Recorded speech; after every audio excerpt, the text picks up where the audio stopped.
Olá pessoal do Explica Enem, tudo bom? Bom, eu me chamo Pedro Teixeira e junto com a professora Marraquel Malu vamos estar dando a frente de Química Geral aí para vocês. Sejam bem-vindos ao curso.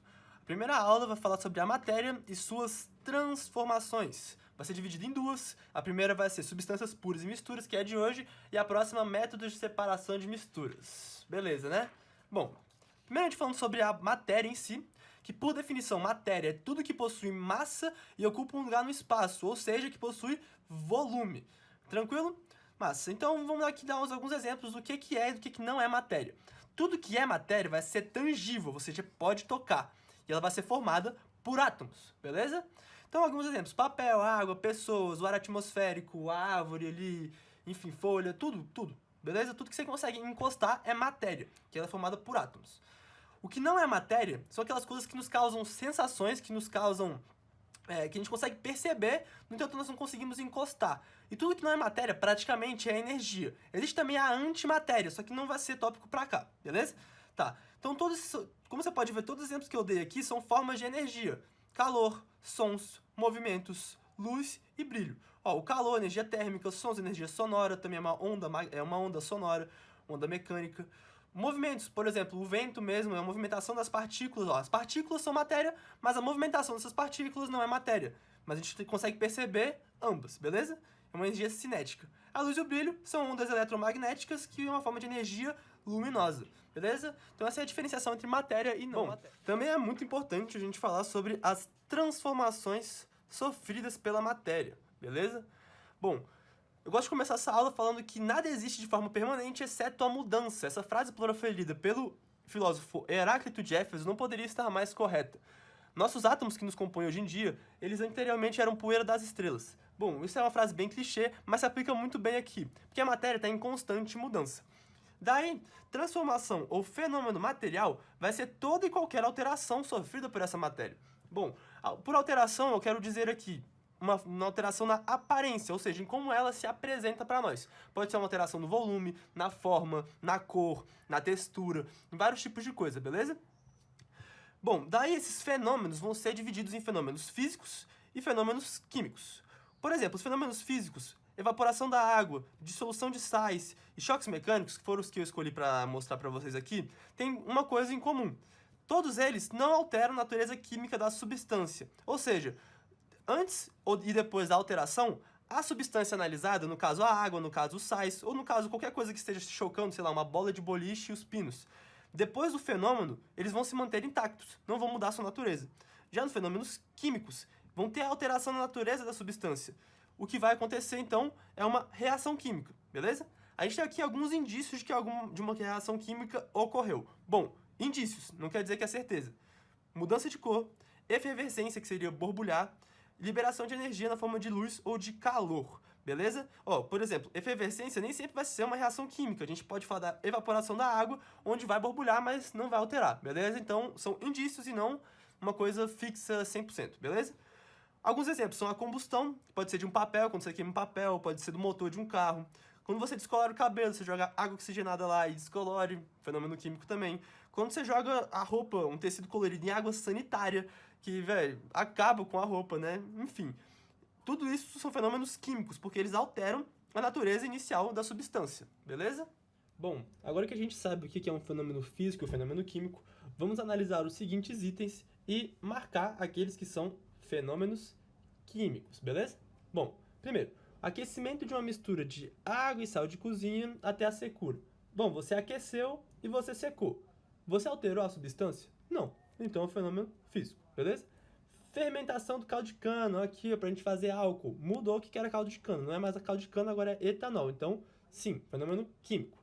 Bom, a adição de um comprimido efervescente em água, tipo quando você vai tomar vitamina C de manhã, provocando a liberação de um gás. Bom, efervescência e liberação de um gás. Bom, o comprimido não evaporou a água, liberou um gás diferente, transformou a água em outra coisa e liberou um gás. Então, é um fenômeno químico. Digestão dos alimentos. Bom, gente, quando você come, sai a mesma coisa no final, você não vai aproveitar, você vai quebrar os alimentos lá dentro e vai fazer de alimentos. Você está quebrando, você está alterando a natureza química deles. Então, realmente é um fenômeno químico. Adição de álcool em água. Você mudou o álcool ou a água? Não. Então, não é. Resposta 2, 3 e 4, letra A, beleza? É isso aí. Bom, agora que nós entendemos sobre a natureza da matéria e sobre como ela se transforma, vamos agora entender alguns mecanismos de estudo de como a gente vai entender a matéria. Bom, muitas vezes, para a gente estudar a matéria, nós utilizamos os sistemas químicos, que, por definição, são uma porção limitada da matéria, que vai ser considerada um todo para efeito de estudo, que pode ser constituído por uma ou mais substâncias puras ou misturadas, beleza? Então, um sistema vai ser basicamente um pedaço de matéria que a gente vai usar para estudar e tentar entender a matéria, tipo, como um todo, saca? Beleza, então. Como a gente vai classificar esses sistemas? Bom, eles podem ser classificados primeiro em sistema homogêneo e sistema heterogêneo. Beleza. O sistema homogêneo vai possuir um aspecto uniforme, ou seja, a gente vai olhar para ele e ele vai ter um aspecto só, beleza? E, além disso, eles vão ter as mesmas propriedades independentes da parte observada. Bom, mais pra frente a gente vai ver que esse aspecto uniforme pode enganar olho nu. Mas olha só, a princípio aqui, ó, te dei 3 exemplos de sistema homogêneo. A água mais um sal dissolvido e o álcool mais água. A olho nu, você não consegue diferenciar as três. Daí você vai precisar utilizar outros sentidos, por exemplo, o gosto, o cheiro, para diferenciar uma da outra, beleza? Bom, quando a gente está falando agora de um sistema heterogêneo, o sistema heterogêneo ele possui um aspecto não uniforme ou descontínuo. Então você vai bater o olho nele e provavelmente você vai perceber que ele é heterogêneo. Porém, olha só, vamos lá, uma observação. Para determinar se o aspecto é ou não uniforme, você vai precisar utilizar aparelhos ópticos. Por quê? Porque quando você olha a olho nu, primeiramente, as aparências podem enganar. E você vai ter que utilizar aparelhos ópticos como microscópio, porque, tipo assim, às vezes quando você coloca ali uma mistura que parece ser homogênea a princípio, por exemplo, o sangue humano, você olha ali e você vê tudo vermelho, pô, é só uma mistura, é um sistema homogêneo, né? Não, é um sistema heterogêneo porque ele vai ser constituído por plaquetas, por imunoglobulinas, por células, por, várias coisas que não é só o sangue ali, tá ligado? Eu não sou da biologia, mas enfim, eu acho que eu falei certo, mas enfim. Então vamos lá. Aí a gente pode perceber que aqui a gente tem 3 exemplos, como por exemplo, óleo, água e areia. Isso aqui é um sistema claramente heterogêneo, né? São totalmente immiscíveis entre si, não se misturam. Água mais gelo, olha só aqui, ó. Só fazer um adendo aqui, ó. É uma substância só, né? Se a gente for falar, tipo, vamos dizer que a água é destilada, pura, e o gelo também é puro. Daí o que acontece? Esses dois juntos vão formar um sistema, mas não uma mistura heterogênea, mas sim um sistema heterogêneo, beleza? Água mais sal dissolvido, mais sal não dissolvido. É basicamente quando tem corpo de fundo, né? Tipo assim, ó. Água mais sal dissolvido é um sistema homogêneo. Mas quando, tipo, a gente já colocou sal demais e aí começa a cair um pouquinho lá no fundo, já não é mais um sistema homogêneo, é um sistema heterogêneo. Beleza? Por fim, vamos falar sobre as fases de um sistema. Bom, quando a gente olha um sistema heterogêneo, você vai ver que são diferentes partes homogêneas que formam esse sistema heterogêneo. Daí a gente consegue concluir que todo sistema que é homogêneo, ele vai ser monofásico, ou seja, só vai ter uma fase, mano. Então uma fase é aquela parte homogênea. Se o sistema todo é homogêneo, só pode ter uma fase. Quando o sistema é heterogêneo, ele é polifásico, ou seja, tem 2 ou mais fases. Por exemplo, naquela água com gelo, é uma substância, só que são 2 fases. Por quê? Vai ter uma fase que é sólida e outra fase que é líquida, mas o sistema então vai ser heterogêneo, beleza? Bom, algumas observações. Todo sistema composto por apenas gases é monofásico. Então, o ar atmosférico, apesar de ser uma mistura, tipo, a gente tem oxigênio, nitrogênio, gás carbônico, hidrogênio e alguns outros gases no ar atmosférico, mas ele vai ser monofásico, que a gente não consegue perceber nem no microscópio a diferença, beleza? E os sistemas formados por 2 ou mais sólidos são sempre polifásicos. A gente vai dar aqui o exemplo de granito. Todo mundo já viu o piso de granito ali, ele tem tipo umas bolinhas pretas, umas bolinhas diferentes lá, porque ele é formado por quartzo, feldspalto e mica. São 3 sólidos e aí a gente tem aqui um sistema heterogêneo, beleza? Outro exemplo disso aqui é a pólvora. E é isso aí, gente.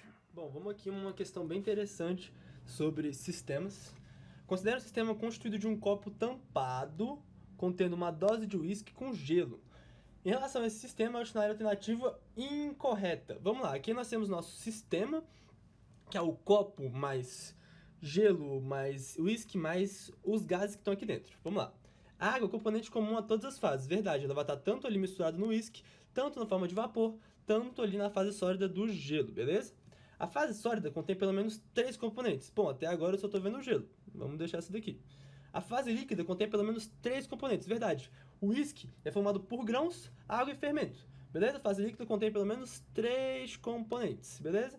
A fase gasosa contém pelo menos 3 componentes também, ó. O ar atmosférico tá aqui de rosinha, o álcool ali que tá evaporado ali do uísque e a água também ali em azul, beleza? Então tem 3 componentes pelo menos. Resposta, letra B. Bom, agora que nós já descrevemos os sistemas químicos, vamos descrever aquilo que os compõe, que são as substâncias e as misturas. Bom, substâncias. Os átomos vão ser os constituintes fundamentais da matéria, e é pela união deles, e da combinação também, que surgem as diferentes substâncias, beleza?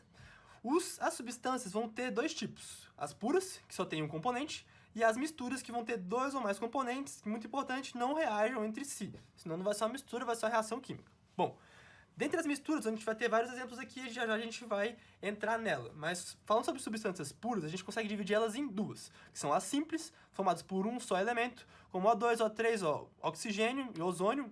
A gente precisa para viver, outro é tóxico pra gente. O gás hidrogênio, e aqui um caso de alotropia que eu quis trazer para vocês, que é o carbono grafite, que é o carbono da nossa lapiseira, igual essa daqui, e o carbono diamante, que tá ali na minha conta bancária, ali, guardado, porque eu sou rico. As substâncias compostas, quem dera, vão ter 2 ou mais elementos, mas vão ser substâncias também puras, porque só tem um tipo de substância. Por exemplo, a água destilada, a água que sai da torneira, não é água destilada, é água com sais, minerais ali dissolvidos, então não pode.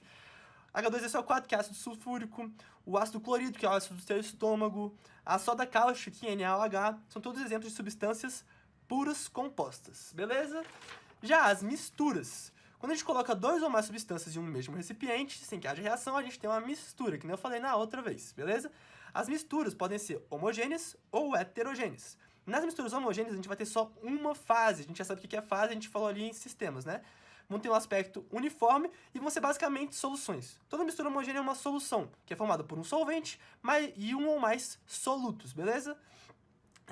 Já as misturas heterogêneas são aquelas que têm mais de uma fase e vão ter um aspecto não uniforme. Lembrando que o aspecto não uniforme não é só a olho nu que a gente percebe, beleza? Por exemplo, a água e óleo é algo que a gente percebe de cara que não é uniforme, mas o sangue e a maionese já são misturas que são heterogêneas e a gente não consegue perceber a olho nu. A olho nu parece que é homogêneo, a gente precisa de um aparelho óptico. Beleza? Então, basicamente, essa é a diferença entre as substâncias.